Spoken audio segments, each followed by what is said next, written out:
Hello, welcome to Science Last Week from Science Mission. We are going to discuss three papers published in the week of April 20th. Let's start. First, we will discuss an interesting paper from Valina Dawson's lab published in Cell Reports.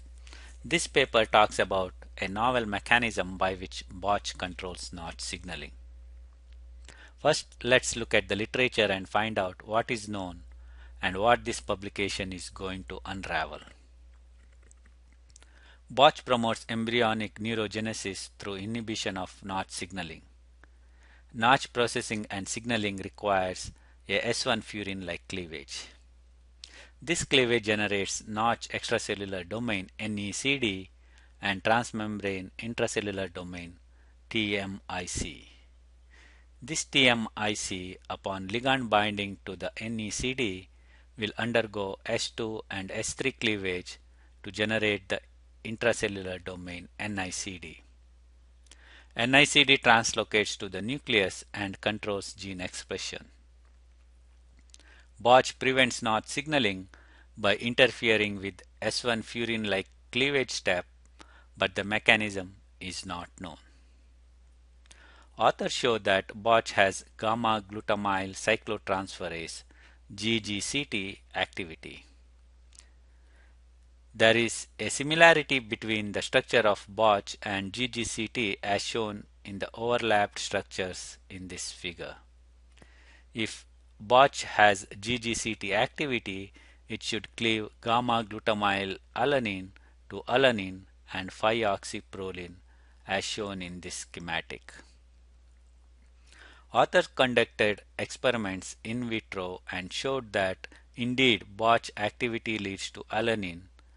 As a byproduct, GGCT is used as a control, which also showed alanine after the reaction. Authors also did scattered plot to show the activity of Botch and the mutant Botch. The mutant protein did not have any activity, so authors conclusively proved that Botch has GGCT activity in vitro. Is Botch activity required for neurogenesis and notch signaling? Yes, as per the data shown here. Overexpression of GFP Botch by injection into mouse embryos showed more cells in cortical plate and intermediate zones than ventricular and subventricular regions, while control and inactive Botch showed less cells in cortical plate, intermediate zones, and more cells in ventricular subventricular regions. Quantitation of the assay is shown here. Authors also did knockout experiments using small hairpin RNA and showed that GGCT activity of Botch is required for embryogenesis. Data is not shown here. To determine whether GGCT-like activity of Botch is required for regulation of S1 cleavage of notch, flag notch 1 was treated with furin in the presence or absence of Botch or Botch inactive protein. Wild-type Botch completely prevents the furin cleavage of notch, whereas Botch inactive protein was devoid of the activity. Overexpression of Botch in human embryonic cells lead to an approximate two-fold increase in unprocessed full-length notch with a significant decrease in NECD. Botch inactive protein has no effect. These results indicate that Botch blocks notch 1 signaling through inhibition of the furin-like cleavage of notch via GGCT-like activity. Author elucidated the mechanism of action of Botch. They incubated the substrate gamma-glutamyl glycine in the presence of GGCT, Botch, or Botch inactive protein. Both GGCT and Botch release glycine by cleavage of gamma-glutamyl glycine, whereas Botch inactive protein did not. To determine if E1669, that is glutamic acid number 1669, is required for the furin-like cleavage of Notch 1, a conservative amino acid substitution from glutamate to glutamine was made at 1669 in Notch. Flag Notch GFP or flag mutant GFP was treated with furin in the presence or absence of Botch. Wild-type Notch 1 is cleaved by furin, whereas mutant was not. To further investigate the impact of the E166 mutation on the processing of Notch, overexpression experiments were done. They also showed the similar results.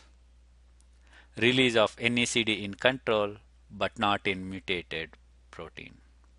These results indicate that Botch blocks Notch signaling by deglycinating Notch at the amino acid 1669. Let's discuss the next paper from Keefe-Yu's lab published in Cell Reports. DNA ligases are involved in many aspects of DNA metabolism: replication, repair, and recombination. All eukaryotes have 2 or 3 functional DNA ligases, 1, 3, and 4. All are ATP dependent. DNA ligases 1 and 4 are conserved in all eukaryotes, whereas ligase 3 is found only in vertebrates. Ligase 1 is required to join Okazaki fragments during replication, while ligase 3 is thought to be the primary ligase for DNA excision repair.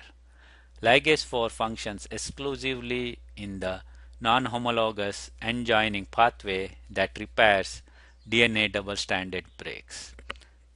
Deletion of any of the 3 ligases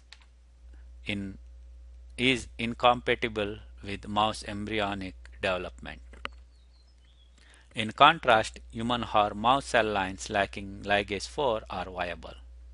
Mitochondrial function of ligase 3 is essential for cell viability, but its nuclear function is not. Ligase 3 deficient cells are not hypersensitive to various DNA damaging agents, so the role of ligase 3 is questionable in DNA repair.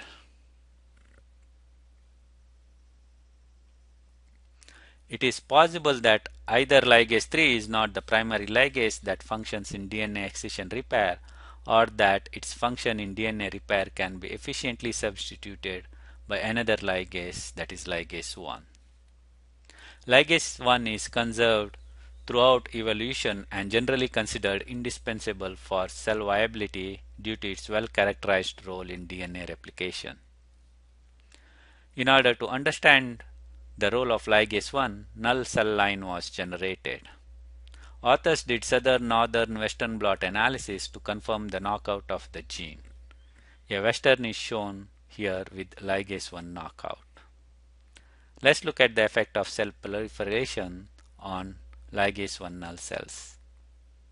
Ligase 1 null cells display a normal proliferative capability with or without cytokine stimulation. Ligase 1 null cells also do not show increased sensitivity to a variety of DNA damaging agents, including zeosine, cisplatin, hydroxyurea, camptothecin, but are slightly more sensitive to methyl methane sulfonate, perhaps suggesting a redundant role for ligase 1 in base excision repair. These results demonstrate that ligase 1 is not essential for mammalian cell viability. CSR in ligase 1 null cells was also measured, since ligase 1 and ligase 3 have been implicated in joining CSR associated double-stranded breaks. Authors found CSR is not reduced in the absence of ligase 1. Next, we will look into an interesting paper published in PNAS by Bennett Horton's lab on the mechanism by which UV damaged DNA binding protein repairs DNA and what happens in the xeroderma pigmentosum patients. In nucleotide excision repair, how human DNA repair proteins survey the genome for UV-induced photoproducts remains poorly understood. To understand the mechanism, authors performed single molecule experiments and they found some interesting results. UV-DDB performs a 3D search mechanism and displays a remarkable heterogeneity in the kinetics of DNA damage recognition as shown in the schematic here.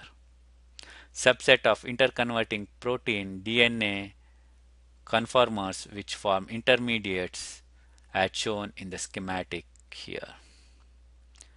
UV-DDB examines sites on DNA in discrete steps before forming long-lived non-motile UV-DDB dimers at the site of damage.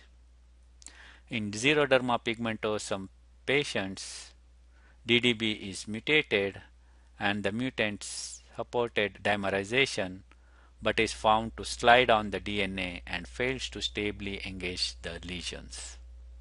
So this publication provides a mechanism by which DNA in xeroderma pigmentosum patients fail to get repaired due to the mutant protein that slides along the DNA without being able to fix the mutation.